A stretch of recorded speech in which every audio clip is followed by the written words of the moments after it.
Tại vì tôi quên cầm cái micro. Bây giờ các bạn nghe tốt được chưa? Đó. Tôi xin lỗi, tại vì không có cầm cái micro lên, thành đi các bạn nghe không rõ. Hy vọng là âm thanh đã nghe được rồi phải không? Hy vọng là âm thanh được nghe rồi phải không? À, có tiếng rồi phải không? Cảm ơn các bạn đã tương tác, đã giúp cho tôi quên. À, Tại vì thông thường thì không có dùng micro, nhưng mà muốn cho chương trình này cái tiếng nó được tốt hơn thì tôi phải dùng cái micro. Một cái microphone thì nó giúp cho cái chương trình này có thêm cái tiếng nó đỡ ồn. Các sự kiện ok, tốt rồi chú. Cảm ơn Phương Phạm rất là nhiều.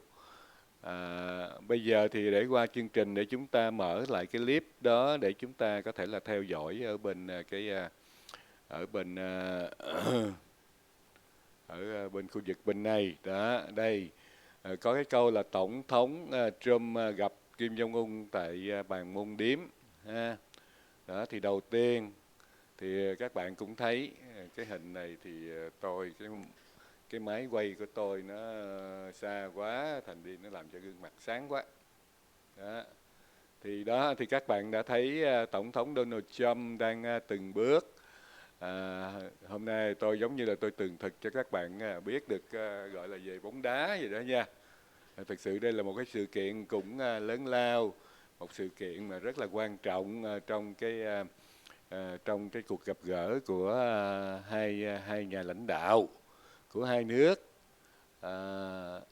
Địa danh này có tên là Bàn Môn Điếm, nằm giữa biên giới giữa Bắc Hàn và Nam Hàn. Nơi đây thì cũng là nơi xảy ra những cái sự kiện rất là lớn lao. Các bạn thấy dưới chân của Tổng thống Donald Trump đó là đường biên giới. Đó, thành đi ông không có bước qua bên đường biên giới, tại vì bên kia nó là ranh giới của đất nước Bắc Hàn. Và cái bên này đó thì hai ông đang đứng trên đường biên giới và đang chìa tay ra bắt tay nhau.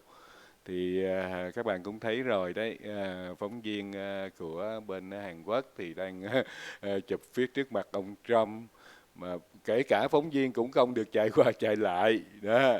Có nghĩa là phóng viên bên nào thì chỉ được làm bên ấy. Phóng viên bên Hàn Quốc thì vác máy to rồi chạy rồi xum xê rồi chụp. Ủa tại sao họ rất là đó bây giờ thì có nghĩa là ông Kim Jong Un đã mời ông Trump đi qua cái đất của ông Kim Jong Un, có nghĩa là bước vào qua biên giới của Bắc Hàn. Và bây giờ thì cũng theo cái luật quốc tế là có nghĩa là cái luật này hình như là tôi không biết mấy nước khác có hay không thì tôi không biết, nhưng mà tôi thấy ở chỉ có cái đất nước mà Bắc Hàn còn cái ranh giới như vậy, nhưng mà những cái đất nước khác thì hình như cái chuyện này hình như là nó không có còn nhiều nữa. Đó, sau đó thì ông Trump lại mời ông Kim Jong Un lại đứng nói chuyện một vài câu gì tôi cũng có nghe được, nhưng mà tiện đây tôi đang tường thuật cho các bạn. Thì bây giờ có nghĩa là ông Trump lại dẫn ông Kim Jong Un là đi qua bên phía Nam Hàn, bên phía đất của Nam Hàn. Thì các bạn biết bên phía đất Nam Hàn thì báo chí rất là đông. Đó thì các bạn biết khi qua bên Nam Hàn thì ông Kim Jong Un với ông Trump đang đứng nói chuyện với nhau. Tôi cũng muốn mở lên một cái số âm thanh để cho chúng ta cùng nghe, thử coi mấy ổng tán gẫu với nhau cái gì. Đó, thì tôi sẽ vào đây mở một chút âm thanh để cho chúng ta cùng nghe. Đây. Sao đâu mất rồi, âm thanh đâu rồi?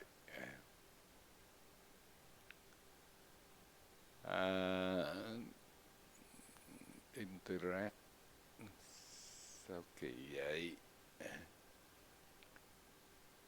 Thì để chúng ta cùng theo dõi cái sự kiện này. Sự kiện này, cái phần âm thanh nó có bị hơi sao đây? Ừm. Thôi cùng cái sự kiện này thì đang tường thuật với các bạn, thành đi về kỹ thuật thì tôi cũng chưa có chỉnh sửa lại được. Cái sự kiện này là một cái sự kiện lớn, bởi vì cái vấn đề mà các bạn biết rằng là cái vấn đề mà về hạt nhân thì Bắc Hàn cũng là một cái nước mà có hạt nhân. Thành đi cái sự kiện đó nó cũng đem lại cho cái hòa bình thế giới. Tại vì sao? Bắc Hàn là cũng là một nước nhỏ nhưng mà đã có thủ đắc được, người ta gọi là thủ đắc. Có nghĩa là có được cái hạt nhân. Mà do đâu mà có được hạt nhân? Là do những cái nước như Nga, như nước Nga, có thể là từ vũ khí hạt nhân là cũng do cái nước Nga cung cấp cho những cái chất liệu về uranium. Cái uranium thì mới có thể là luyện luyện lên, thì 1 kg uranium thì luyện ra là chỉ có 0 gam mấy uranium thôi. Mà cái chất uranium đó là một cái chất, nó là một cái năng lượng phóng xạ mà nó dùng trong khoa học. Thì các bạn biết rồi, một cái chiếc hạm đội của Mỹ ở ngoài biển thì họ không có dùng xăng dầu, không có dùng gọi là xăng, không có dùng nguyên liệu bằng xăng đó, mà họ phải dùng uranium. Thì khi mà cái uranium mà đã tinh luyện, mà nó đã thành công như vậy đó, thì các bạn biết một cái chiếc hạm đội của Mỹ ở ngoài biển á, mà dùng á, là tôi nhớ là hình như là hạm đội 7 rồi hạm đội 5 rồi những cái hạm đội mà có những cái hạm đội cũng đã đi qua Việt Nam rồi, cũng có ghé Việt Nam vào cảng Đà Nẵng rồi này kia, cảng Cam Ranh rồi này kia, thì các bạn cũng đã biết rồi, có những cái chiếc hạm đội đó đó, thì họ xài cái năng lượng đó đó mà tới 17 năm họ mới thay một lần đó. Thì các bạn biết cái năng lượng uranium thì nó rất là cái đó, nó rất là cái năng lượng nó rất là cao. Mà từ cái năng lượng cao đó thì người ta có thể là phục vụ khoa học rất là lớn. Nhưng mà vấn đề phục vụ khoa học á, thì cũng còn phục vụ vấn đề khoa học á, thì thật sự ra là cái luyện uranium á, thì cũng không có cần phải cao giống như là luyện ra để mà làm bom hạt nhân. Thành đi cái vấn đề hạt nhân là cái vấn đề mà hiện bây giờ á, là nước Mỹ đang dàn xếp với tất cả các nước, trong đó có Iran. Iran là cũng là một cái nước mà hiện bây giờ là cũng bị Mỹ đang đưa vào cái vấn đề, là có nghĩa là những cái nước mà chống đối, rồi những cái nước mà có cái gọi là có cái hạt nhân, có cái tinh luyện uranium. Thì thành đi từ chỗ đó thì tại vì sao? Tại cái đó là theo cộng đồng của Liên Hiệp Quốc á, thì là không có đồng ý, tại cái đó nó dễ xảy ra chiến tranh lắm. Đất nước nào mà có uranium á, thì đất nước đó sẽ tạo được cái vũ khí hạt nhân.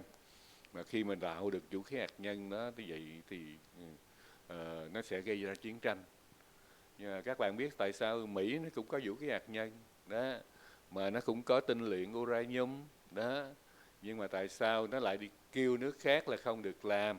Đấy, tại vì sao?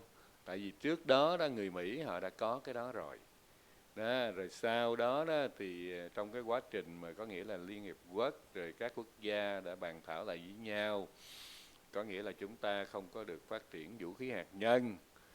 Chúng ta phải có những cái điều kiện là gọi là bỏ bớt đi, thì trong đó có những cái nước lớn như Nga, như Mỹ, như Đức, như Trung Quốc, như những cái nước như Bắc Hàn, như Nam Hàn, như Iran đó. Nhưng mà thật sự ra thì vì sao mà ông Trump thì bây giờ là phải đi đàm phán như vậy đó? Tại vì trong cái vấn đề chính trị, trong cái vấn đề trong cái vấn đề mà đàm phán quốc tế, trong vấn đề chính trị thì người ta nói anh có được thì tôi có được, chứ làm sao mà tôi phải tuân lệnh anh để mà anh cũng là một quốc gia, tôi cũng là một quốc gia. Nhưng mà thực sự ra thì nếu mà so quốc gia thì giống rồi đó, nhưng mà so về cái hùng mạnh, so về cái về cái vấn đề kinh tế, về quân sự thì nước Mỹ hiện giờ thì cũng vẫn dẫn đầu tất cả các nước, nên từ đó thì người Mỹ họ dùng cái gọi là dùng cái điều luật quốc tế đó mà họ đi họ gọi là kêu gọi các nước khác không được tinh luyện uranium, để làm chi, để tại vì họ ngại ngùng rằng là những nước khác cũng dùng cái uranium để mà chế tạo bom nguyên tử, hoặc là chế tạo bom hạt nhân, hay hoặc là dùng cái năng lượng đó để làm những cái chuyện mà không có nằm ngoài cái mục đích hòa bình đó, sẽ làm phá vỡ đi cái mục đích hòa bình của tất cả các nước. Thành đi từ đó thì các bạn cũng biết rằng là từ đó thì nó mới xảy ra những cái việc mà như vậy đó. Tại sao? Tại vì cái vấn đề mà nguyên tử, vấn đề mà hạt nhân này thì nó thật là đáng ngại. Bởi vì một cái trái bom thường thì có thể là giết khoảng chừng vài trăm người, nhưng mà một trái bom hạt nhân thì các bạn biết rằng là một trái bom hạt nhân thì giết rất là nhiều người đó, giết rất là khủng khiếp đó. Bởi từ đó mới có những cái cuộc họp của những cái gọi là những cái người đi đến với nhau, những cái vị nguyên thủ đi đến với nhau. Để đọc vào comment thì tôi cũng cái hình ảnh ở trên cái màn hình của tôi nó trắng quá, nó xấu quá, thành đi thôi tôi qua đây đọc comment cho bớt chút xíu. Hôm nay tôi cũng có mới mua cái truyền hình, mới mua cái tivi gắn lên trên màn hình của mình, nói chơi với các bạn chứ không phải là tivi. Cái đó là chỉ là một cái file hình thôi, cái đó là một cái suột hình thôi. Tôi muốn trình chiếu thêm để cái thông tin của mình nó nói có sách nó mách có chứng, chứ không phải là tôi mới mua truyền hình, nhưng mà cái hình dạng nó thì cũng giống như vậy. Cảm ơn Phương Phạm rất là nhiều. Nhờ Phương Phạm mà làm cho tôi biết được là mình đang nói không có tiếng. Đang ở Sài Gòn nghe rất rõ rồi chú ạ. Đan Nghĩa. Cảm ơn bạn Đan Nghĩa. Các bạn đã biết được cái sự kiện này thông qua YouTube phải không? Bởi vì cái sự kiện này thì nó cũng là một cái sự kiện lạ, một cái sự việc lớn như vậy. Đây là lần thứ 3 mà Tổng thống Donald Trump gặp gỡ ông Kim Jong-un. Lần đầu là hình như là rồi lần thứ 2 là ở tại Việt Nam đó, và lần thứ 3 đó thì tại Bàn Môn Điếm. Bàn Môn Điếm là một cái khu vực là một cái khu vực mà của giữa Bắc Hàn và Nam Hàn, nó nằm ở khu vực biên giới. Thì tại sao có tên Bàn Môn Điếm, quý vị có biết không? Đó. Bàn Môn Điếm là một cái nơi mà gọi là giống như là một cái nơi mà cái gì mà cái chữ Hán mà nó có chữ điếm á, thì mình phải biết rằng là nơi đó là một cái nơi ăn chơi, một cái nơi lầu xanh đó. Thì bây giờ đó thì vì cái chiến tranh giữa hai nước ra thì cái khu vực Bàn Môn Điếm đó thì ngày xưa còn chiến tranh giữa Mỹ với Hàn Quốc, giữa Nam Hàn với Bắc Hàn, thì khu vực Bàn Môn Điếm nó cũng rất là nổi tiếng, giống như là cái khu vực mà để cho những cái người đàn ông mà đi ăn chơi.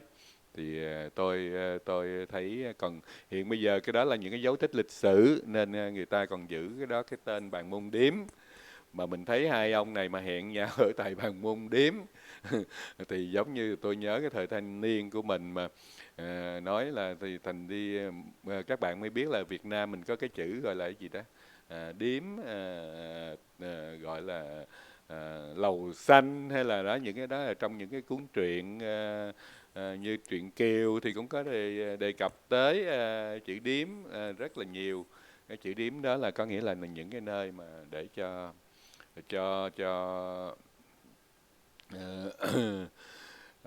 người đàn ông để đi ăn chơi đó.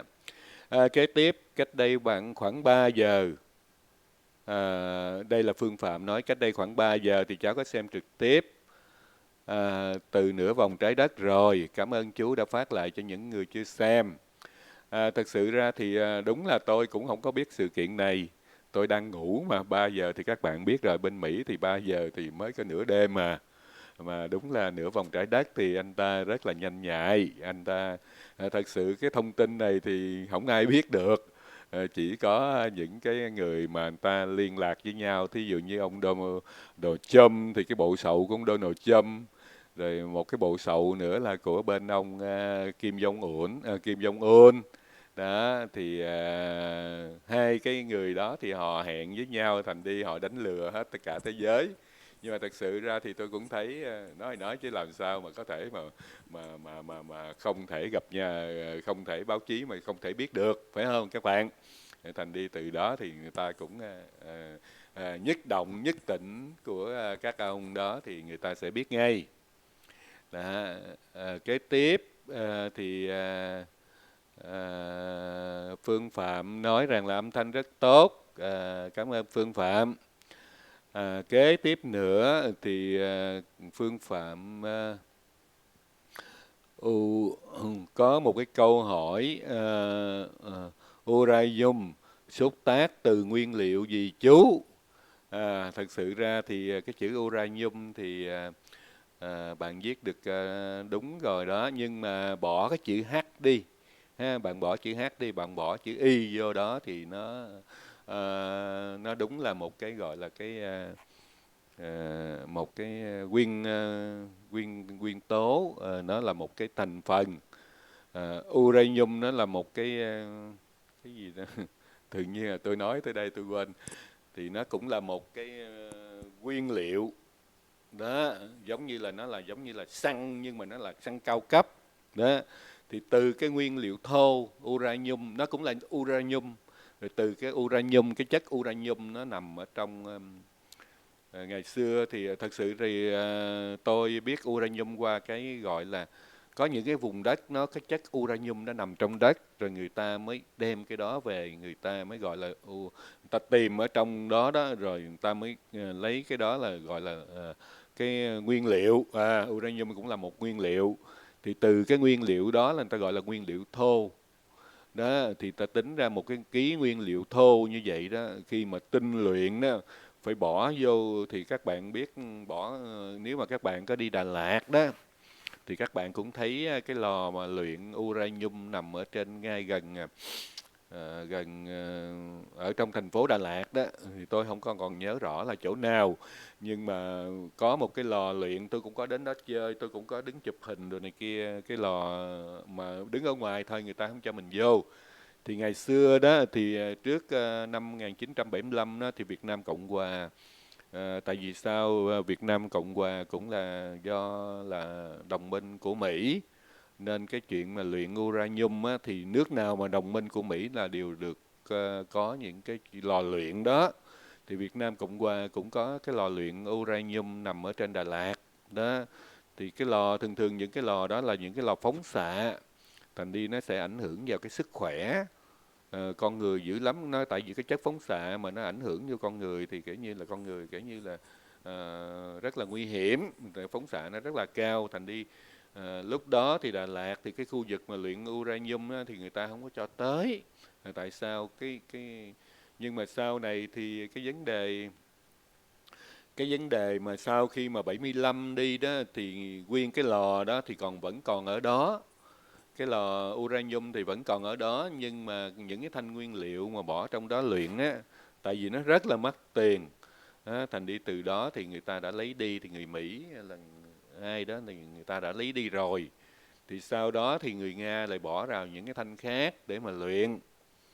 Thì hình như là sau này nữa thì tôi cũng nghe hình như là những cái đó thì tôi không có chắc chắn đây nhận định này, nhưng mà tôi nghe sau đó thì những cái thanh uranium đó là cũng trả lại cho Nga, rồi cuối cùng là được cộng đồng cũng được Liên Hiệp Quốc, cũng được cộng đồng Liên Hiệp Quốc là chấp nhận cho người Việt Nam mình.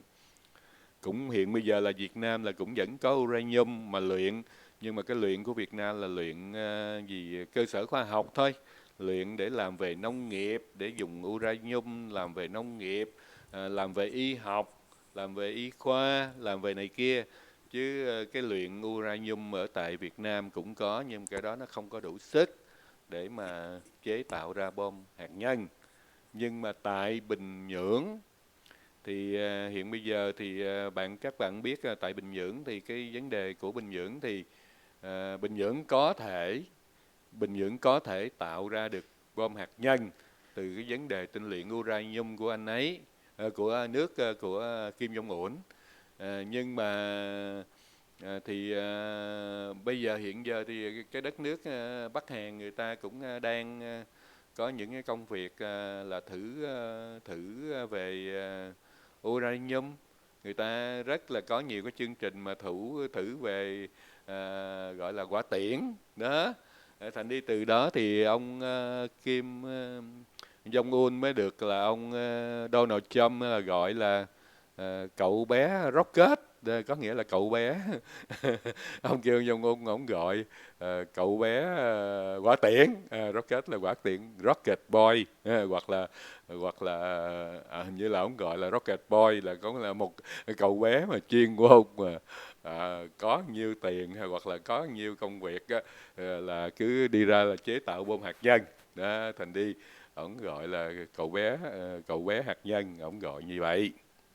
Thì kế tiếp thì tôi cũng nói là uranium là muốn tinh luyện uranium là phải có uranium thô, từ đó mới tinh luyện lại. Tinh luyện mà 1 kg mà nó còn có mấy gam thì các bạn biết. Giống như mình nấu thuốc bắc thì các bạn biết rồi, thường nấu thuốc bắc cũng là một cái dạng tinh luyện đó. Hoặc là các bạn có coi phim Tề Thiên đó, thì các bạn thấy một cái viên linh đơn mà muốn cho nó được hiệu nghiệm đó, thì người ta phải bỏ vô cái lò luyện á, người ta phải luyện. Thì hạt nhân thì nó cũng giống y như là những cái hình thức đó, có nghĩa là phải luyện.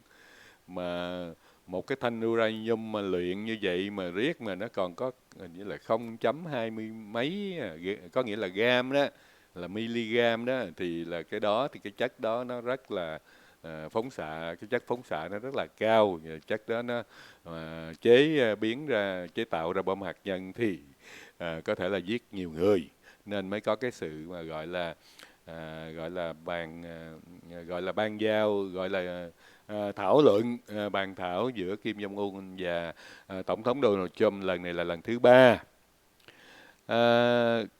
Kế tiếp là Huế Vũ Thị. Huế Vũ Thị có chào anh, chương trình rất bổ ích. Tôi mừng quá, cảm ơn Huế Vũ Thị rất là nhiều. Thật sự ra thì khoảng thời gian này thì tôi cũng có lên tương tác với quý vị. Đây là những cái bước thực tập. Những cái bước thực tập này thì nó cũng mang lại cho tôi nhiều cái cảm xúc. Trong đó thì cũng có vui, buồn, lẫn lộn. Tại vì tôi thật sự tôi thì học thông tin, học về kỹ thuật về thông tin. Nhưng mà đứng ra để mà nói năng đồ này kia ở đây đó thì thật sự ra thì thật sự là tôi rất là ít có thời gian mà luyện tập, là cái thứ nhất. Cái thứ hai nữa thì tại vì hồi xưa thì tôi học, tôi nghĩ là tôi chỉ học kỹ thuật thôi, rồi tôi ở phía sau hậu trường thôi, để mà tôi có thể là giúp cho những cái người khác. Rồi tại vì mình yêu kỹ thuật đó, thành đi mình không có muốn ra làm việc ở trước màn hình. Tại vì sao? Tại vì làm việc trước màn hình là phải khéo léo, rồi phải ăn nói, rồi phải nghiên cứu, rồi phải đọc sách vở, rồi phải nói chung là phải dẻo miệng nữa. Nhưng mà tôi không ngờ rằng là giống như là ông bà nói thì mình cái kiểu mà nghề tìm người, chứ người thì không có biết làm sao mà tìm nghề á. Thành đi nhiều khi cũng do cái vấn đề bây giờ thì cũng vấn đề là tôi có làm cái kênh truyền thông Nước Việt với tôi, Thành đi từ cái kênh truyền thông đó thì nó đòi hỏi nhờ cái anh Hùng và anh Nam Sơn lên nói chuyện với quý vị và các bạn thì cũng đem lại cái sự hứng khởi cho tôi là cái điều kiện đầu tiên. Rồi cái đó là cũng mang đến cho chương trình những cái tương tác tốt giữa người trong nước và người ngoài nước. Thì tôi thì thật sự có những cái chương trình dự định cho tương lai của mình. Rồi á, mà thật sự cái sự mà nhờ cái chương trình này ra để kết hợp mọi người là với nhau, thì cái đó là điều mong mỏi của tôi đó.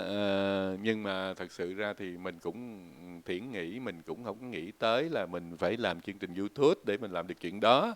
Tại tôi nghĩ, nhưng mà bây giờ thì tôi thấy cái sự kết nối với nhau bằng cái YouTube, bằng Facebook, có nghĩa là bằng những cái trang mạng social đó, gọi là social networking, là bằng cái thế giới mà gọi là mạng xã hội, thì bây giờ nó rất là mạnh.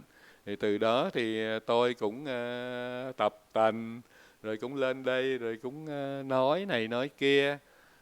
Rồi cũng phải suy nghĩ cho chương trình của mình phải làm thế nào. Thì vừa hôm qua là mới nghiên cứu ra thì tìm được một cái suột để lên đây giống như một cái tivi. Tại vì người ta phải có cái tivi, còn tôi chưa có tiền mua cái tivi, thành đi tôi kiếm một cái suột phim tôi để lên đây để hầu chuyện cùng quý vị. Nhưng mà vừa mới tính xong thì quý vị thấy, vừa mới tính xong, vừa mới làm xong cái format đó, vừa mới bỏ lên thì quý vị đã thấy quý vị đã thấy có một cái sự kiện rất là quan trọng trong cái gọi là trong cái băng giao quốc tế, trong cái gọi là tình hình thế giới, thì Thành đi sẵn đây. Bây giờ này thì đâu phải là giờ làm chương trình của tôi. Thành đi hôm nay là ngày Chủ nhật nữa, ở Mỹ là hôm nay là sáng Chủ nhật. Thành đi tôi cũng thấy đây là một cái sự kiện đặc biệt mà mình không có truyền tải thông tin này đến với mọi người để mà cho mừng dùm cái cuộc gặp gỡ của hai nước thì cũng tiếc. Thành đi tôi thấy cái tích cực thông tin đó, thành đi tôi lên đây để mà tôi trình bày cùng quý vị, cũng nói leo với người ta cho nó vui. Kế bên thì tôi có đọc thêm Dương Nguyễn, có đông không ạ? Thì hiện giờ chương trình này thì không có đông, hiện bây giờ thì chương trình này thì có khoảng ở chừng trên dưới 50 người đang theo dõi. Thì cũng cảm ơn các bạn. Thật sự là chương trình này mà tôi chỉ có thông báo trong vòng nửa tiếng đồng hồ, nên không có được đông người xem. Đó thì các bạn thấy ở đây là cái số 42 đây. Tôi cũng có công bố lên đây là hiện giờ là chỉ có 42 người xem. Nhưng mà có lúc thì nó lên 43 người. Nhưng mà có lúc thì xuống 37, tại vì cái tỷ lệ người xem do cái chương trình của mình có hay là không hay. Nhưng mà các bạn thấy bên này cái số 36 thì các bạn có đọc được cái chữ là concurrent viewer là có nghĩa là gì? Là những cái người mà họ đang cũng làm những cái chương trình livestream như Hùng Nguyễn. Đó thì thời gian này là cái khu vực của tôi hiện bây giờ là cũng có những cái người họ cũng làm livestream đó, thì đã tới 40 người đang làm. Thì các bạn thấy ở đây là playback là 370 đó, thì có nghĩa là ở đây thì các bạn thấy nếu mà chúng ta không hiểu một cái nếu mà vào YouTube thì bây giờ tôi nghĩ là có nhiều thứ tiếng, có tiếng Anh, có tiếng Việt. Thì nếu mà ai mà không hiểu thì nên vào, thí dụ như tôi không hiểu là cái chat Ray này là nhiêu, tại vì tôi chưa có trả lời với các bạn. Thành đi cái chat Ray này nó cũng chưa có hiện ra. Cái layback đi, thí dụ tôi không biết layback là gì thì tôi chỉ cần để vô thì các bạn thấy ở trên là total number time the video load include paper refresh and change of camera angle, có nghĩa là có nghĩa là nãy giờ là tôi đã cái number of time cái video load include là có nghĩa là tôi đã chuyển kênh tới lên lui, thí dụ một lần như vậy thì nó ghi vô một cái playback đó. Thì để cho các bạn hiểu thêm cái chữ playback ở trên đó là như vậy đó, mỗi lần mình chuyển một cái thì nó gọi là một playback. Kế tiếp thì các bạn thấy cái chữ average wait time, cái trung bình của những cái người vào xem thì người ta vô người ta xem có khoảng chừng 3 phút thì người ta chán quá người ta đi, tại tôi nói chuyện chắc buồn ngủ quá thì mong các bạn thông cảm. Tại vì giọng tôi là cái giọng hơi ồ ề. Đó, kế tiếp tôi đọc cái comment khác. À, Phương Phạm hiện giờ cũng vẫn còn chú, nhưng bây giờ gọi là Viện Hạt nhân Đà Lạt. Chú yếu nghiên cứu nông chủ yếu tôi tưởng là nó nói tôi yếu chứ nghiên cứu chứ chủ yếu là nghiên cứu vào nông nghiệp, lĩnh vực nông nghiệp cấy mô. Tôi cũng nói thêm vấn đề này nữa. Cái lĩnh vực nông nghiệp, lĩnh vực cấy mô thì các bạn biết rồi, người ta chỉ dùng những cái gì, những cái chất thải thôi. Đó, những cái chất thải thôi chứ không phải là cần cái gọi gọi là cái hạt nhân, cái chất uranium. Mà tại vì trong cái quá trình mà luyện uranium thì nó sẽ có những cái chất thải, về cái quá trình đó thì người ta mới dùng cái chất thải đó để mà người ta lại nó là bỏ ra làm phân. Tại vì uranium là cũng là một cái chất và gọi là để phục vụ, bởi vì mình mới có phân ure đó. Các bạn nghe cái chữ phân ure không? Đó, thì cái phân ure là cái phân mà cũng làm từ nó có cái nguyên nguyên tố uranium trong đó. Thành đi từ chỗ đó thì nếu mà uranium mà luyện ở cực luyện thấp á, thì uranium thì làm nông nghiệp đó. Nhưng mà thành đi mới có phân ure này kia, đó là có nghĩa là những cái thành phần mà hồi xưa là lúc mà tôi cũng có làm ruộng á, là phân ure là rất là mát.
Hello 1234, xin lỗi các bạn. Tôi ngại ngùng quá, thành đi tôi kéo tới kéo lui, thành đi nó ngắt cái công tắc. Mong các bạn thông cảm. Tôi đã mở công tắc lại được rồi. Tiếp tục thì tôi nói thêm cái vấn đề super chat, thì bởi vì tôi thấy có nhiều chương trình người ta chưa có làm cái việc này, bởi vì cái sự tương tác nó cũng chưa có nhiều. Chương trình này thì hiện giờ có khoảng có được 4 đến 50 nước thông qua chương trình này, thì để mà giúp đỡ cho cái người làm chương trình. Từ chỗ đó đó Từ chỗ đó thì giúp đỡ cho những cái người làm chương trình, để người ta có cái điều kiện sống.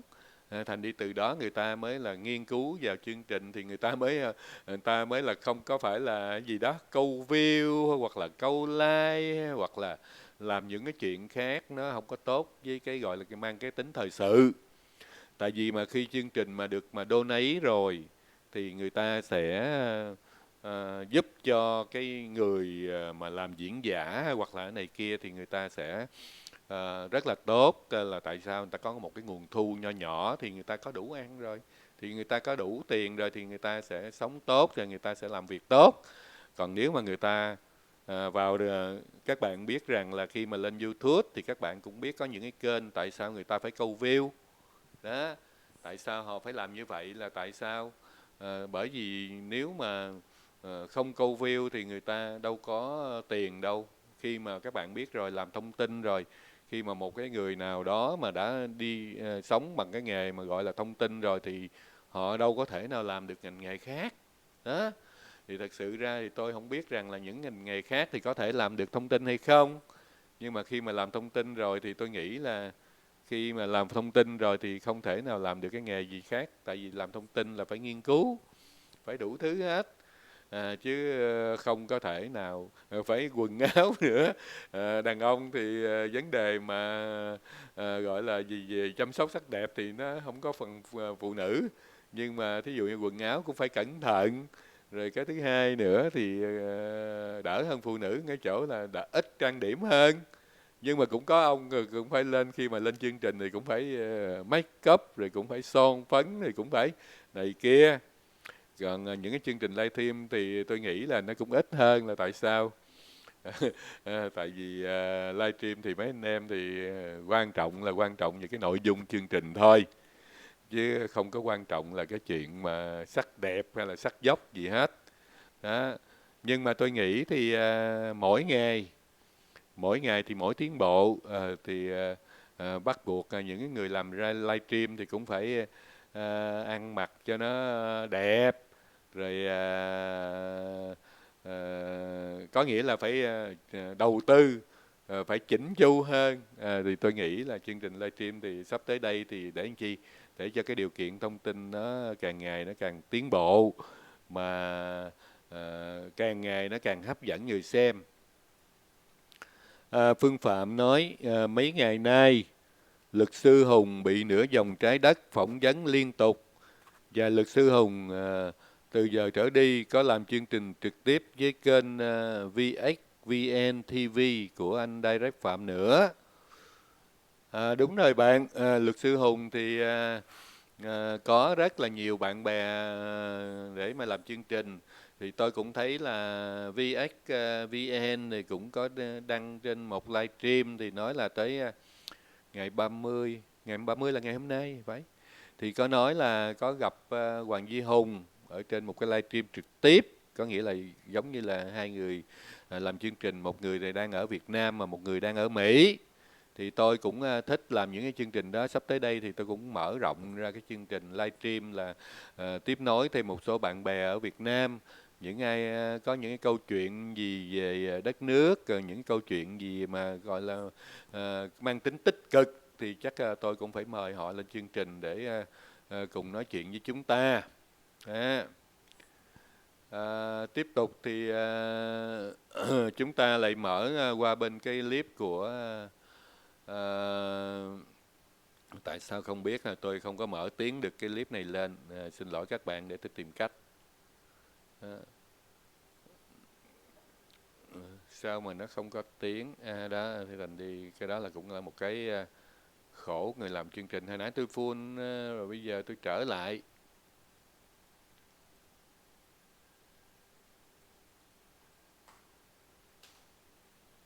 Thì các bạn biết rằng là cái vấn đề mà thông tin ở hiện bây giờ ở mạng xã hội thì nó rất là khủng khiếp, nó rất là nhiều.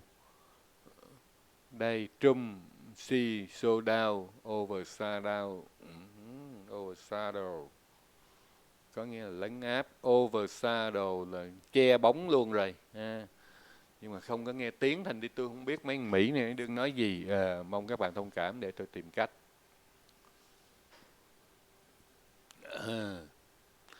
Ờ, để tôi tìm cách để có thể là có tiếng cho các bạn cùng nghe với chúng ta.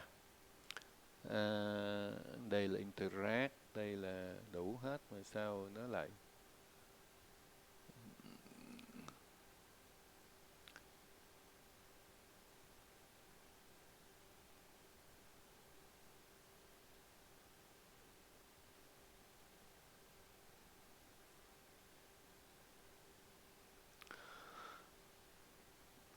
đúng là đang làm chương trình. Cái này là tôi cũng mới mới bắt đầu làm vào ngày hôm qua.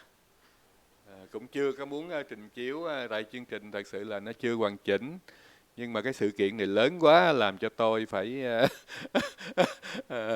nhào vô đây để mà nói chuyện với các bạn. Thật sự ra là nó cũng còn nhiều trục trặc. Bây giờ ok rồi phải không? Có tiếng rồi phải không? Cảm ơn Phương Phạm, kênh Văn hóa Việt Nam TV. Đúng rồi, tôi biết kênh này. Tôi cũng có xem, tại vì anh ta có những cái chương trình mà về Việt Nam rồi cũng đi du lịch đây đó, rồi cũng có làm chương trình cũng có bỏ lên đó. Thành đi tôi cũng có xem những cái hôm đó thì cái clip mà tôi xem là Mỹ Sơn. Tôi xem clip anh ấy làm vào thánh địa Mỹ Sơn. Thì tại vì thật sự là tôi cũng có nhiều lần cũng muốn ghé thánh địa Mỹ Sơn, nhưng mà đi về đó rồi nó không đủ thời gian, mà đi thì đi chung với người ta mà người ta không chịu ghé thì kể như mình cũng đâu có làm sao mà mình muốn được. Thành đi nhiều khi nó cũng đi du lịch chung thì nhiều khi nó cũng bị ảnh hưởng. Tôi nghĩ là có lần nào đó thì hôm đó thì cái phim của Văn hóa Việt Nam TV á, thì có rất là quay rất là nhiều về cái khu du lịch đó. Hiện giờ khu đó trở thành cái khu du lịch của cái nơi đó rồi, cũng có thu tiền, rồi cũng có những cái show, cũng tổ chức những cái show.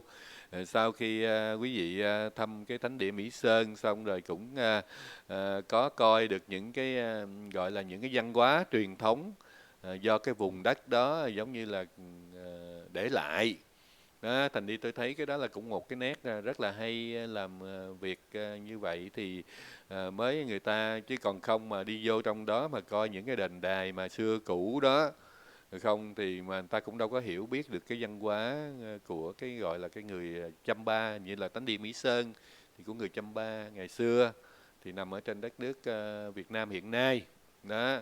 Thì cái thánh địa đó cũng rất là nổi tiếng. Thực sự ra thì các bạn biết rằng là cái khu vực bên những cái đất nước mà như đất nước Chiêm Thành, đất nước Chân Lạp, Chăm-ba ngày xưa thì cũng có những cái nền văn minh. Người bây giờ là người Chăm thì họ cũng có những cái nền văn minh giống như là ngày xưa thì họ thật sự ra là họ thật sự là những cái đất nước văn minh, bởi vì họ có những cái đền đài, những cái này cái kia thì nó rất là gọi là lâu bền. Thí dụ như các bạn thấy bên Thái Lan thì có cái đền Angkor Wat thì cũng là từ thế kỷ hình như là từ thế kỷ thứ mấy á, chứ không phải là mười mấy, thế kỷ thứ mấy tới bây giờ đó, mà cũng vẫn còn đẹp mà cũng còn đầy đủ. Rồi bên Indonesia cũng y chang như vậy đó. Những cái đất nước đó là những cái đất nước mà gọi là họ là ngày xưa là rất, tại vì cái hồi xưa thì theo đọc sách báo thì về cái đạo, những cái vương quốc đó là nó rất là lớn đó. Thành đi nó rất là nhiều cái đền đài mà rất là đẹp. chú đánh giá thế nào về cuộc gặp Mỹ Triều? Cảm ơn Dũng Đặng đã có câu hỏi này. Thì thật sự ra thì cái vấn đề mà những cái cuộc gặp của hai cái nguyên thủ quốc gia mà gặp nhau như vậy đó, thì ít nhiều thì cũng có đem đến cho thế giới những cái theo dõi, những cái ưu tư, những cái lo lắng, và cũng có những cái mừng dùm cho những cái tiến bộ của cái vấn đề của hai nước. Thì tôi thấy bên Bắc Hàn thì là một cái đất nước cũng rất là hiền hòa, cũng rất là, nhưng mà họ là luôn luôn lúc nào thì họ cũng phải bảo vệ họ bằng cách, bây giờ bằng cách nào bây giờ thì chỉ có luyện bom hạt nhân thì mới có thể là gọi là chống lại tất cả các nước khác đang bao vây họ. Nhưng mà thật sự thì theo tại các bạn biết rồi, thì hai cái đường lối, hai cái chế độ chính trị nó khác nhau. Một bên thì theo cộng sản chủ nghĩa, một bên theo tư bản chủ nghĩa. Thì thành đi đã khác nhau như vậy thì cái suy nghĩ họ khác nhau. Bởi vậy giữa hai người mà nói chuyện với nhau mà khác chủ nghĩa, giống là hai người mà khác lý tưởng, khác chủ nghĩa là đã khác lý tưởng. Thì từ cái chỗ khác lý tưởng có nghĩa là khó mà chấp nhận nhau về một cái vấn đề nào lắm. Thì thành đi từ đó thì các bạn cũng biết rồi, thì người ta phải có những cái cuộc gặp với nhau nhiều lần như vậy thì mới có thể là đã thông tư tưởng với nhau. Còn về vấn đề ngôn ngữ nữa, các bạn, thật sự hai người mà nói hai thứ tiếng nữa thì thí dụ như ông Kim Jong Un đi, thì ông muốn nói với ông Trump nghe thì ông phải nói bằng tiếng Anh thôi đó.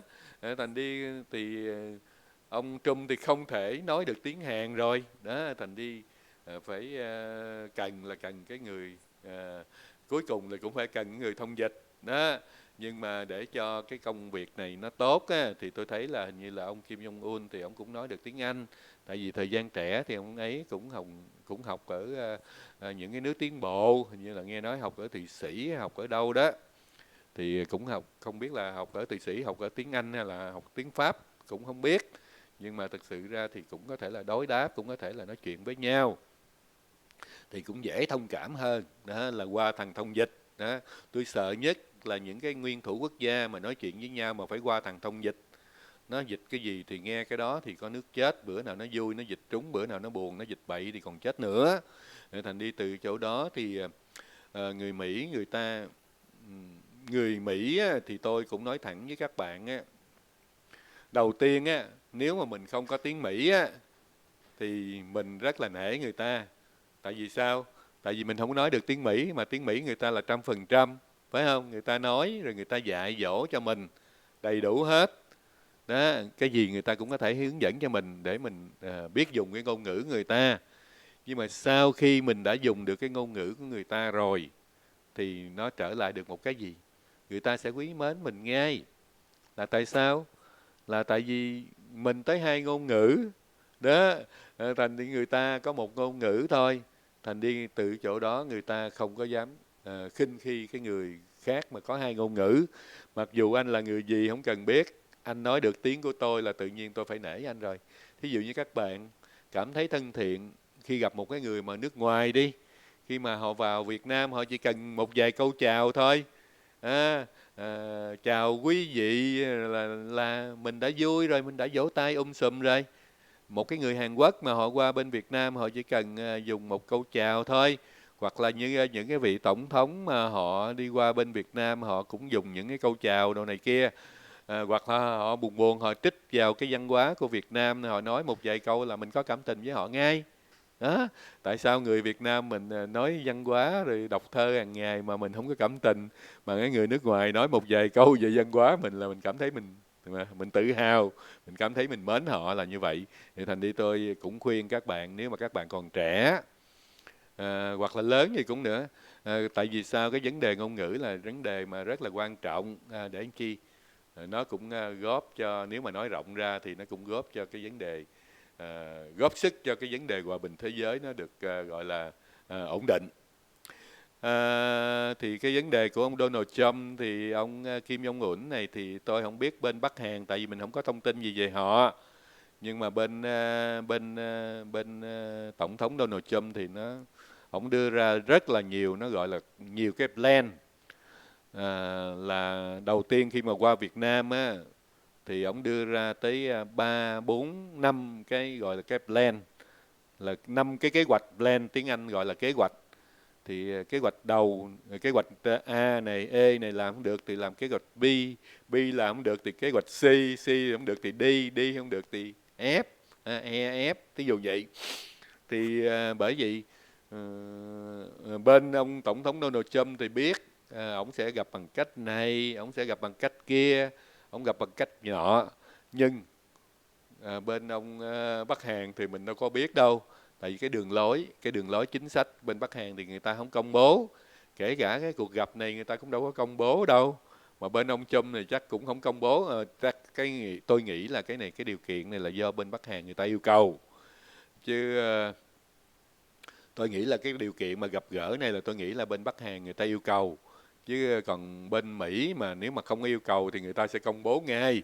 Tại vì cái truyền thông ở Mỹ mà những cái sự kiện này đâu phải là những cái sự kiện thường đâu, những sự kiện của thế giới, thành đi truyền thông là cái cơ hội để cho truyền thông người ta đưa tin, thành đi từ chỗ đó.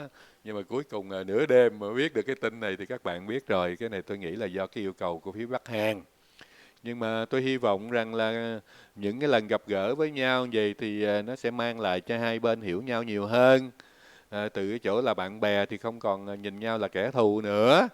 Thì thật sự là Bắc Hàn thì cũng rất là cần Mỹ, tại vì trong đó có phương diện về gì đó, lương thực nữa, công ăn việc làm, rồi lương thực nữa, rồi kinh tế nữa. Thì Bắc Hàn bị bao vây kinh tế rất là lâu. Có nghĩa là sao? Có nghĩa là Bắc Hàn thì hiện bây giờ thì cũng đang còn bị cấm vận mà. Đó, Mỹ cũng chưa bỏ cấm vận mà. Bởi vì Mỹ mà chưa bỏ cấm vận thì các nước khác không dám vào Bắc Hàn để làm ăn. Những cái nước mà gọi là đàn em của Mỹ, trong đó là có nước Hàn Quốc. Hàn Quốc là cũng là người Hàn, cũng là anh là em với nhau, mà cũng đâu dám qua bên Bắc Hàn để mở công ty đây. Thì Bắc Hàn các bạn biết rồi là cũng rất là đông, cũng dân số cũng rất là đông, hình như cũng mấy chục triệu hay mấy triệu thì phải. Tôi không nhớ lắm, tôi không dám nói cái câu đó, nhưng mà tôi nghĩ là hai mấy triệu. Nhưng mà thực sự ra thì công ăn việc làm ở tại Bắc Hàn á thì cũng một á, mình làm thì không xuất ra được, mà cái thứ hai là người ta không vào mình để mà người ta làm được. Thành đi từ chỗ đó là giống như Bắc Hàn cũng là một cái đất nước mà gọi là cộng sản mà rất khó khăn. Tôi thì không tin Bắc Hàn. Tôi nói thẳng với các bạn thì có báo đài thì cũng nói là Bắc Hàn là một cái đất nước mà nghèo đói rồi lạc hậu. Tôi không tin. Tại vì thật sự là tôi cũng qua YouTube thì tôi cũng coi những cái chương trình của Bắc Hàn. Những cái chương trình văn nghệ của họ đồ này kia tôi thấy khủng khiếp.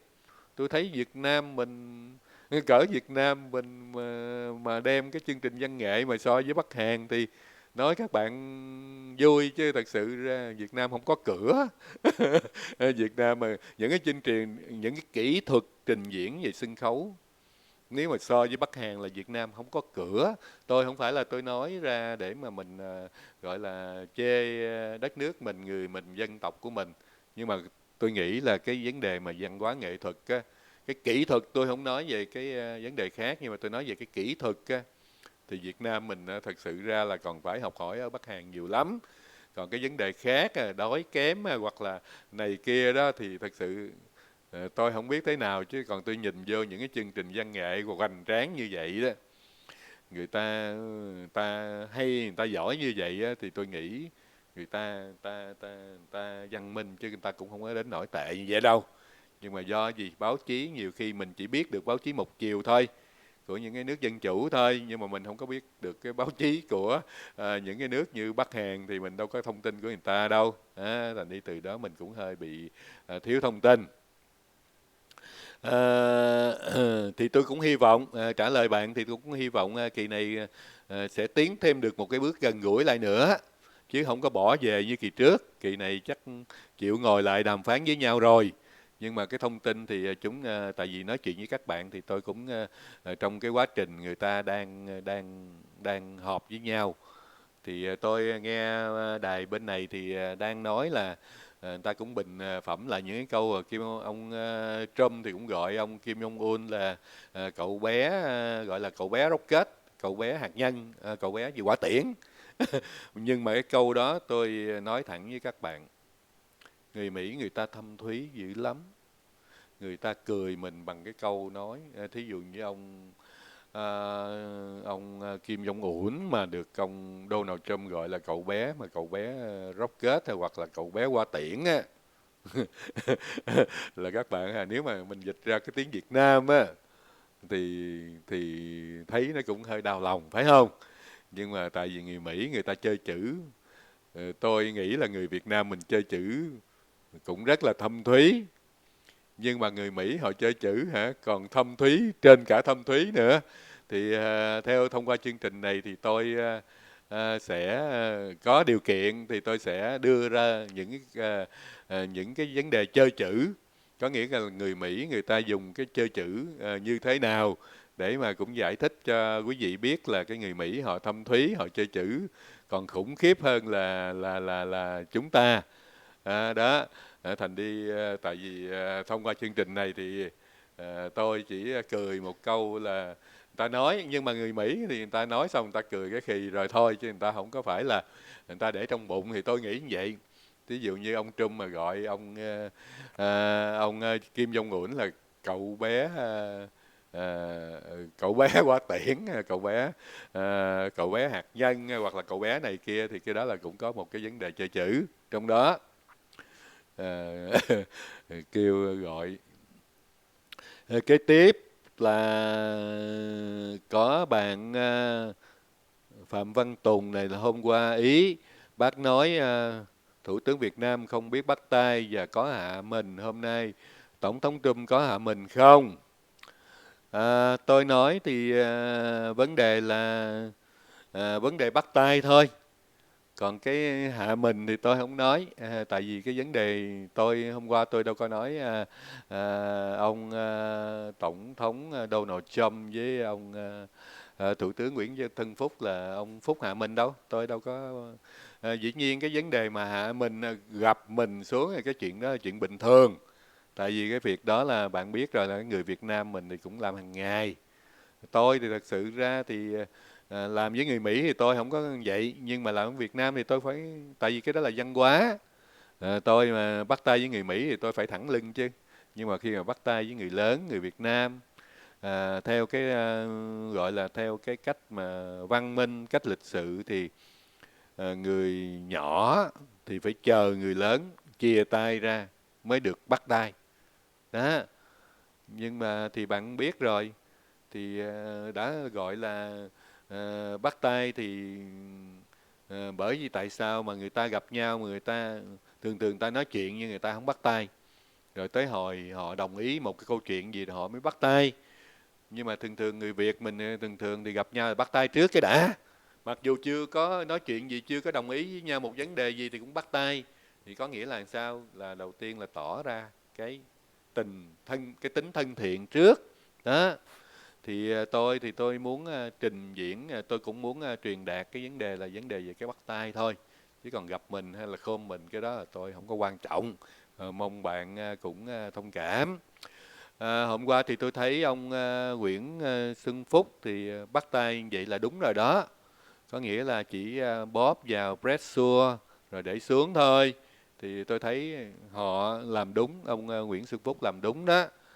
Tại tôi sợ nhất là những cái người mà bắt tay với nhau rồi giặt, tôi thấy là như là người Việt của mình thì ưa dùng như vậy, ngay cả người Việt ở bên Mỹ, chứ không phải là tôi nói về Việt Nam.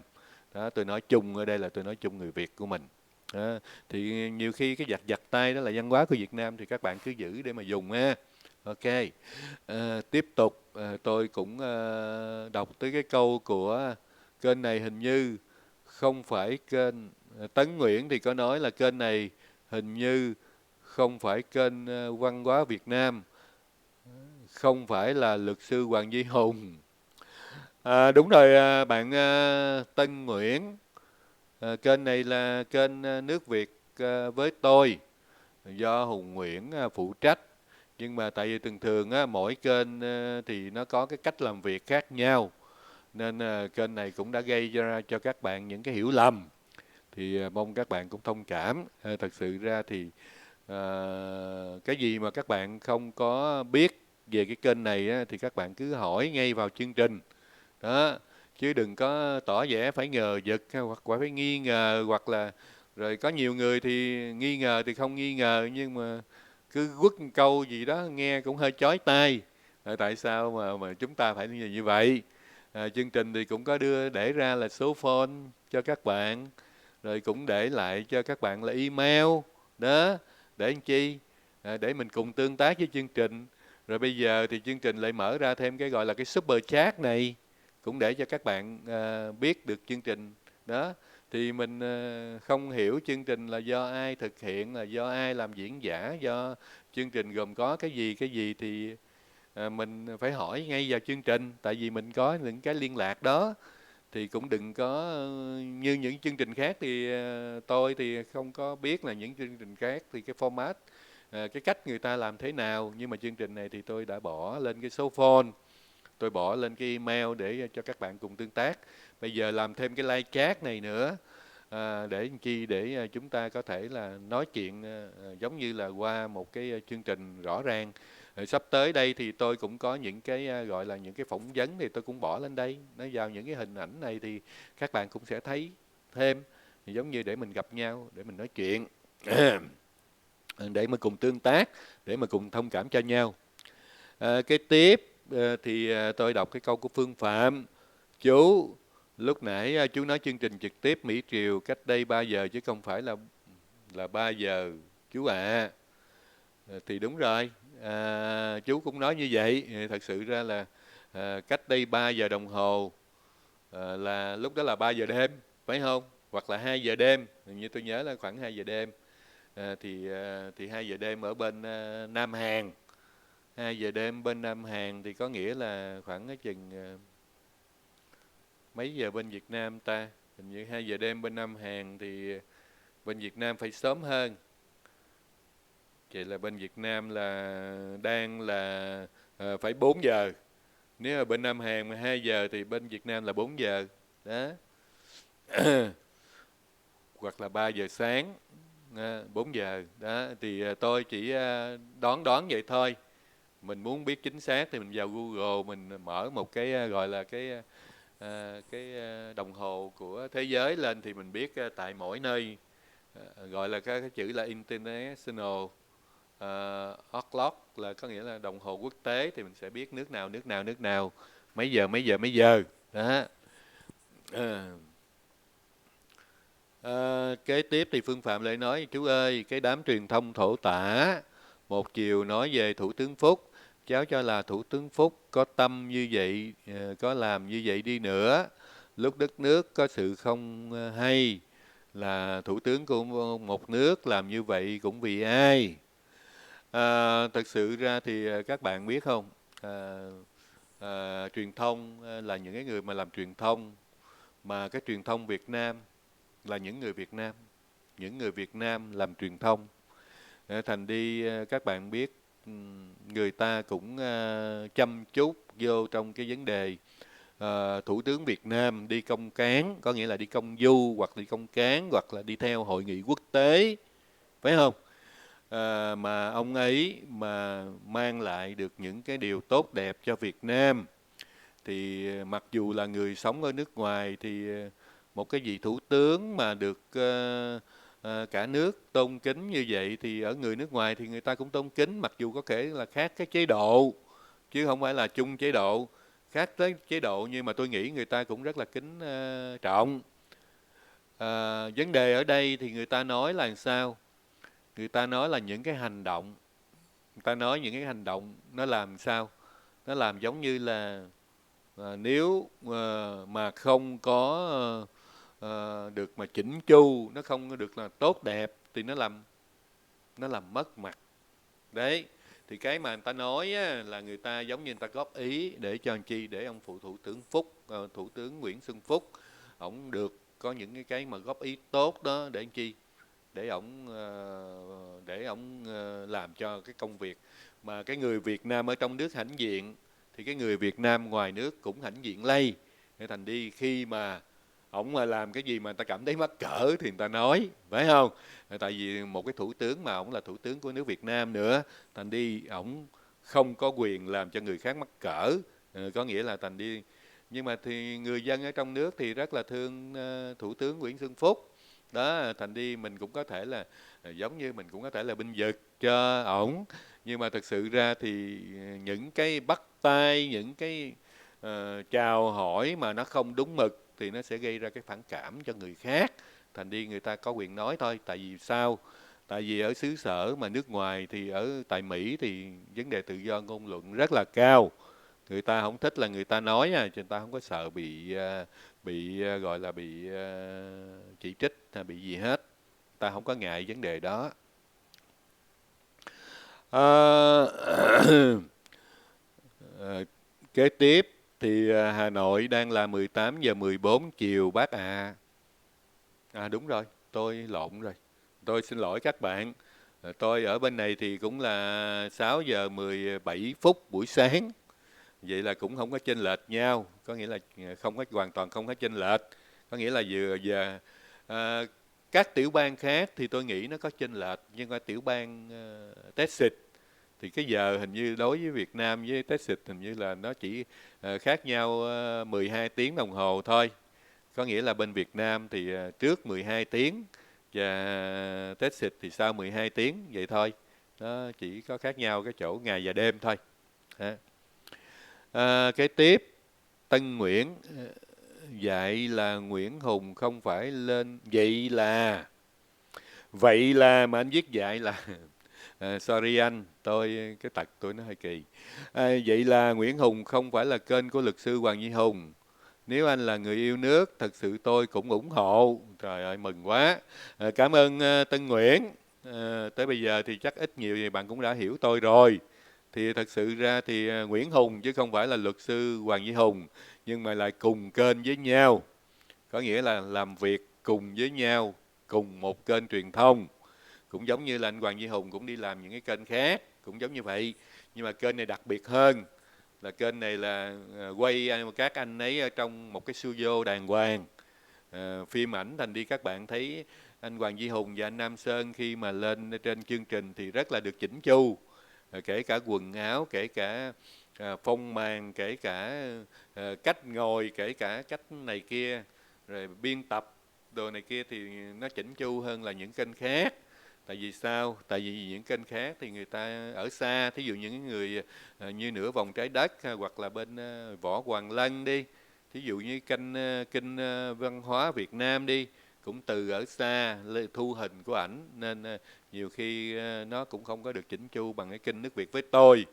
Thành đi từ đó thì tại vì tôi cũng sống cùng thành phố với anh Hoàng Duy Hùng và cũng gần gũi, nên chúng tôi tương tác với nhau để làm cái chương trình Nước Việt với tôi, với cái gọi là cái tiết mục là Thế giới từng qua. Đọc tiếp cái comment của Khôi Phạm. Thì Khôi Phạm nói là một người Việt Nam thì luôn yêu chuộng hòa bình tự do. Hiện nay cuộc sống hiện tại của người dân Việt Nam nói chung cũng ổn định rồi. Mong sao bà con người Việt Nam hải ngoại đừng nói xấu về quê hương.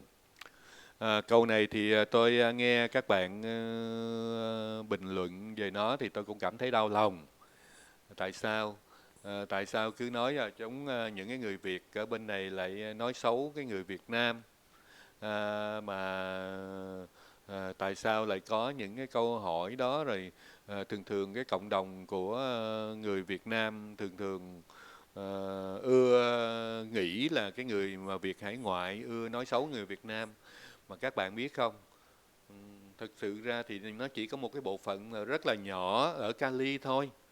Tôi nói thẳng là chỉ có một bộ phận rất là nhỏ, trong đó có những cái người như các bạn không thích, là như Ngô Kỷ, thí dụ như cũng kể tên anh ấy ra đây, hoặc là một vài người mà làm truyền thông cái dạng mà giống như là không chuyên nghiệp đó, người ta chỉ dùng một cái iPhone rồi người ta thu lên, rồi người ta tặng cho mình một cái thông tin nào đó, với một cái chính kiến của họ thôi. Đó, thì bây giờ thì các bạn biết là thông tin thì nó đang đa chiều. Tại có thể là trong nước cũng cảm thấy hơi khó chịu là tại vì sao? Tại vì hiện bây giờ cái lượng thông tin nó được cung cấp quá nhiều từ cái ngày mà cái YouTube nó cho nó phát triển. Thì các bạn cũng biết rằng là cái vấn đề mà livestream rồi vấn đề này kia thì cũng chưa được, cũng khoảng chừng 2 năm trở lại đấy thôi. Lúc đó làm gì có, phải không? Thành đi từ cái chỗ đó đó, từ cái chỗ đó thì nó mới cái thông tin thì nó bùng phát ra. Thành đi từ chỗ đó là chúng ta bây giờ mới được cung cấp những nếu mà không có livestream, nó không có YouTube thì tôi đâu có cái kênh này. Tại vì sao? Ngày xưa mà muốn làm được vậy thì nó rất là tốn kém. Còn bây giờ thì tất cả mọi cái làm đều không có bị tốn kém gì hết. Tốn kém rất là ít. Nhưng mà cái nguồn thu thì nó còn có mang lại cho mình cái nguồn thu chút đỉnh để làm chi, để có mà chi phí. Cho nên thông tin cũng là một món ăn tinh thần, phải không các bạn? Nếu mà các bạn đã xác nhận đó là nó là xác định đó là một cái món ăn tinh thần rồi, thì món ăn thì mình có quyền ăn và mình có quyền không ăn. Đó. Thành đi tôi nói chỉ là một cái bộ phận nhỏ của người Việt Nam ở hải ngoại làm thông tin. Từ đó cũng đã gây lại cho các quý vị và các bạn những cái mà gọi là bức xúc. Nhưng mà tôi nghĩ rằng chúng ta cũng có thể là chọn lựa những cái kênh nào mà nó phù hợp với mình. Chứ đừng có vì những cái kênh đó người ta nói mà mình lại gọi là không vui. Thì thôi bây giờ món ăn thì món nào ngon thì mình ăn, còn món nào không ngon thì mình không thèm ăn.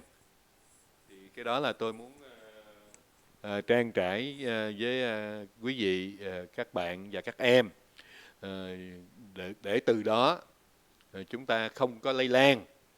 Ví dụ như các bạn cảm thấy một cái chương trình nào đó ở đâu, thường thường là ở Cali thôi, tôi nghĩ là ở Cali thì thường thường làm cho các bạn buồn. Tại vì cái khối người mà chống cộng rồi này kia ở Cali thì rất là đông. Đó. Chứ ở đây thì tại Hilton thì khối người chống cộng cũng rất là đông. Nhưng mà phần đông thì cái khối người chống cộng ở tại Hilton người ta không có lên YouTube, người ta không có lên làm chương trình để mà người ta nói về Việt Nam. Đó, thành đi các bạn không thấy. Đó, còn bên Cali thì cái cộng đồng nó nhiều cái người làm thông tin, nhiều cái người Việt Nam làm thông tin hơn. Đó, để thành đi các bạn thấy được cái chuyện đó. Cảm ơn bạn. Kế tiếp, mong bác trung lập và đứng ra đừng gia nhập vào cái nhà hát hài Bonsa. Ồ, tôi cũng cảm thấy bạn nói câu này, tôi cũng phải hỏi thăm thêm. Thường thường cái phố Bonsa đó thì tôi thấy người ta cũng đánh giá các anh ấy là một cái kênh cũng trung thực. Ít nhất là nhà nước Việt Nam cũng đã cho anh ấy về Việt Nam, cũng đồng ý cho anh ấy về Việt Nam truyền tải thông tin, phải không? Thì chúng ta là người dân thì chúng ta nói anh ta là không trung thực hoặc là không trung lập. Nhưng mà nhà nước Việt Nam thì cũng đang chấp nhận cho anh ấy, các anh đấy, thí dụ như tôi thấy là Nửa vòng trái đất, rồi bên gì đó, bên phố Bonsa TV là cũng đã về Việt Nam, kể cả Nguyễn Phương Hùng cũng về Việt Nam làm thông tin. Thì tôi nghĩ là chắc có trung thực chứ, phải không? Chắc có trung lập chứ. Thành đi mới được nhà nước, chính phủ Việt Nam cho về nước để làm những cái dạng thông tin này kia, chứ không có làm sao mà được về. Thì mong các bạn cũng nên suy xét lại những cái suy nghĩ của mình nha. Cái tiếp, Thủ tướng Phúc như vậy là đúng với cung cách ngoại giao. Cháu muốn nói đám truyền thông thổ tả một chiều, chứ cháu biết nhận thức về chuyện của Thủ tướng Phúc. Rồi cảm ơn Phương Phạm. Có nghĩa là nếu mà bạn cảm thấy bạn gọi là đám truyền thông thổ tả, tôi nghe câu đó thì cũng tội nghiệp cho những cái người đó. Nhưng mà thôi, mai mốt mình đừng có dùng những cái chữ nặng nề đi ha. Mình không thích người ta thôi mình đừng có thèm vô cái kênh của người ta mình coi. Tại vì sao? Tại vì mình coi thì nó đem lại cái sự phiền hà cho mình. Nên thành đi mong các bạn rằng là cái kênh nào mà mình cảm thấy không có tốt, là giống như Facebook vậy đó. Mình thích thì mình like, mình không thích thì mình dislike, có nghĩa là mình không có thích thôi. Đó, chứ còn đúng hay sai thì một con người chúng ta chưa có thể tại vì cái đó nó còn đúng hay sai nó còn do cái gì. Ờ, Do nhiều người đồng ý đó, để thành đi nhiều khi có mình chúng ta thôi thì mình nói nó đúng hay là sai thì vấn đề tự do ngôn luận thì ở Mỹ thì nó khác hơn ở Việt Nam. Thành đi các bạn cũng thấy hai cái điều kiện đó nó khác nhau. Thành đi quý vị cứ nói họ là như thế. Nhưng mà tôi nghĩ thì cái đó là thông tin thôi, mình không chấp nhận thì mình cũng đừng có quan tâm. Đó thì cái đó là Hùng Nguyễn, admin của chương trình Nước Việt với tôi thì cũng muốn các bạn như vậy, để chi để cho nó bớt những cái phiền toái ở trong cái cuộc đời của mình ha. Kế tiếp thì phải trở lại những cái câu nói. Có nghĩa là Tùng Phạm á, thì cũng có nói lại là không phải nói anh Lân đâu bác ơi, nói là nói nhóm hài ở phố Bonsa mà bác, anh Lân tập trung lập mà. Ok, vậy thì tốt quá. Cảm ơn câu trả lời của bạn. Tại vì thật sự ra thì tại vì câu trước thì bạn viết cho tôi nó ngắn quá. Có nghĩa là những cái người hài ở Bonsa, mà tôi tưởng là bạn đang nói về chương trình phố Bonsa. Cái đó tôi thành thật xin lỗi bạn Phạm Văn Tùng. Kế tiếp thì bạn Lam Thanh thấy những người hải ngoại hài hước ghê, xem hay hơn cả Hoài Linh và Chí Tài nữa, thì lâu lâu cười đau bụng với bác Trần Dần Ngô Kỷ. Bạn đang kể thêm một cái ông gọi là ông Trần Dần nữa, thì tôi cũng rất là khủng khiếp cái ông ấy. Thật sự ông ấy là ông xưng ông là nhà tiên tri gì đó. Cái đó là cũng rất là khủng khiếp. Tôi nói, ông nói là ông có bằng chứng nhận gì của không phải là bằng mà được những cái thư mà cảm ơn của Nhà Trắng, rồi ông là quân sư của các đời tổng thống Mỹ nữa chứ. Đó. Thành đi tôi nghe sao mà ông này ông khủng khiếp quá. Ông Trần Dần này nghe ông khủng khiếp quá. Đó, ông là quân sư của nhiều đời tổng thống Mỹ. Trong đó có Obama, trong đó có Bill Clinton, rồi trong đó có George W. Bush đó. Thành đi ông nói ông là tiên tri của tới mấy đời tổng thống Mỹ, nghe cũng dữ dội. Nhưng mà tôi thấy họ không biết cái đó là cái quảng cáo của ông hay là sự thật. Thì thật sự ra thì ông cũng có nói cái thông tin đó, rồi ông cũng có đưa giấy tờ ra, những cái thư ông chứng minh là sự thật. Thì tôi nghe thì tôi cũng thấy, có lần thì tôi cũng gọi điện thoại cho ông ấy, nhưng mà cái điện thoại của ông ấy thì các bạn biết gọi á, thì cái có nghĩa là các bạn biết một tháng như vậy đó, thì người ta gọi cho ổng tới 150 cuộc, và cứ mỗi lần mà coi một cái công việc gì đó là trả cho ông 100 đồng. Các bạn biết không? Có nghĩa là giống như là ổng lợi dụng cái quảng cáo đó đó, những cái đài nó quảng cáo cho ổng á, giống như phố Bonsa cũng đưa ổng lên làm chương trình. Như vậy thì các bạn cứ tính đi, có những cái tháng ổng lên tới 200 cuộc điện thoại, để làm chi? Để coi bằng chữ ký, để coi bằng cái chỉ tay, để coi bằng cái gì đó. Có nghĩa là coi cái kiểu mà tiên tri của ổng á, đúng hay không thì thật sự là tôi không biết. Nhưng mà các bạn biết cái nơi mà mấy ông kiếm tiền ở đây là những cái tiệm nail. Những cái người mà ta gọi ổng là giống như là công việc làm ăn khó khăn rồi này kia. Những cái điều kiện này, điều kiện kia, rồi thành đi người ta muốn người ta coi ổng, người ta tưởng ổng như một thầy bói gì đó, thành đi ta gọi ổng. Đấy, thì thành đi từ cái chỗ mà người ta coi ổng như vậy đó, thì thành đi cứ mỗi lần mỗi người về phải đóng 100. Mà các bạn tính đi, tháng nào mà ổng có 150 cuộc gọi thì ổng có được tới 15.000 rồi, phải không? Đó, thì thành đi ổng mới quảng cáo càng mạnh lên, ổng mới nói ổng là tiên sư tiên sư bố vậy đó. Tiên tri, quên, tiên tri chứ không phải là tiên sư bố. tiên tri Trần Dần đó, thành đi đúng là thật sự ra thì tôi cũng có gọi cho ổng. Tôi thì cũng có gọi, tại vì ổng cũng nói ổng là nhà tiên tri thì tôi cũng gọi ổng. Nhưng mà tôi gọi ổng thì tôi kêu ổng thì ổng muốn lấy 100 thì tôi cũng trả ông 100. Tại vì sao? Tôi cũng là người làm chương trình, tôi không biết chương trình mình có sống được không này kia, tôi cũng run, rồi tôi cũng lo lắng, rồi tôi cũng gọi ổng để tôi tìm hiểu thử coi ông tiên tri được cái gì đó.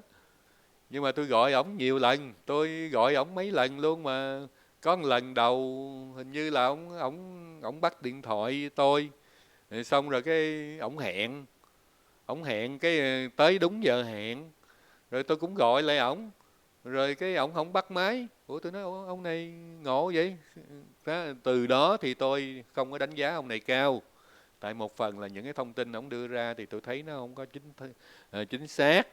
Cái thứ hai nữa thì cái gọi là vấn đề người Việt Nam mình mà đã hứa hẹn với nhau mà nó không thực hiện thì tôi thấy ổng cũng mất uy tín đó. Thì từ cái chỗ đó thì tôi thấy ổng có tiên sư gì đó thì cái đó cũng kệ ổng. Còn cái chuyện ổng tôi thì không có ở gần ổng, chứ những cái vấn đề mà ổng lợi dụng cái quảng cáo mà ổng nói tầm bậy tầm bạ mà để ổng trục lợi là không biết làm sao mà ổng còn có thể là sống được tới bây giờ thì tôi không biết. Chứ nếu mà tôi ở gần thì tôi cũng sẽ đi tìm hiểu đó. Kế tiếp thì bạn có thêm một cái nữa là Tổng thống Đào Minh Quân. Tôi cũng cảm thấy vui. Thực sự ra thì ông Đào Minh Quân thì cũng là một gọi là một quân nhân. Anh thôi chứ cũng không ông gì. Ảnh năm nay chắc cũng tầm tôi đoán thì nếu mà trước 75 mà các anh mà đi gọi là quân nhân mà ít nhất là như là ông cũng thiếu quý, trung quý, đại quý gì đó thì chắc năm nay cũng khoảng 70 mấy tuổi trở lại thôi chứ cũng không lớn lắm. Chắc tầm 72, 73 tuổi nếu mà ông đi tới đại quý. Còn nếu mà ít hơn thì chắc khoảng ở chừng 70 đó, hoặc là trẻ hơn chút xíu. Mà mấy anh tôi thì qua đây là muốn khai đại quý thiếu tá gì, cái đó là quyền của các ảnh. Thành đi mình không biết hồi xưa mấy ổng đi lính tới đâu thì cũng đâu có ai biết được, phải không? Nhưng mà thôi cho mấy ổng đại quý đi. Thì tôi thấy cái vấn đề mà ổng nói là bây giờ ổng thành lập một cái đệ tam cộng hòa gì đó thì tôi nghĩ ổng tào lao. Thành đi nhưng mà thôi mình đã nghĩ người ta tào lao rồi rồi, thành đi mình đâu cần phải nói gì cho nó nhiều, ha không? Giống như cái món ăn đó, món ăn thông tin đó mình không cần thiết thì thôi mình bỏ qua. Kế kế tiếp là từ quân sự tiếng Anh dịch như thế nào chú? Câu này thì quân sự thì Army là quân đội. Thì các bạn vào cái từ Army thì bạn thường thường bên này Air Force, Force là quân sự. Force là cái gì? Là cái chữ giống như là sức mạnh tấn công vậy đó. Thường thường những cái chiếc máy bay của Mỹ có cái chiếc là chữ Air Force One, là máy bay đó các bạn biết là dùng cho quân đội đó. Hoặc là bây giờ thì tổng thống Donald Trump cũng dùng cái chữ Air Force. Hoặc là tại vì bên này thì cái chữ quân đội nó có rất là, quân đội của Mỹ thì nó rất là lớn, thành nên nó chia ra rất nhiều. Thí dụ như về thủy quân lục chiến ngày xưa đi, ngày xưa thì gọi là lính thủy đánh bộ á. Tôi thích cái chữ là lính thủy đánh bộ hơn là chữ thủy quân lục chiến. Thực sự ra là nghe nó có cái gọi là có cái văn chương ở trong đó, lính thủy đánh bộ, thì tôi thấy hay hơn là cái chữ thủy quân lục chiến. Tôi thích hơn. Mặc dù là cũng là cái nhiệm vụ đó thì bên này nó gọi là Marine Corps. Marine là duyên hải, Marine là miền duyên hải.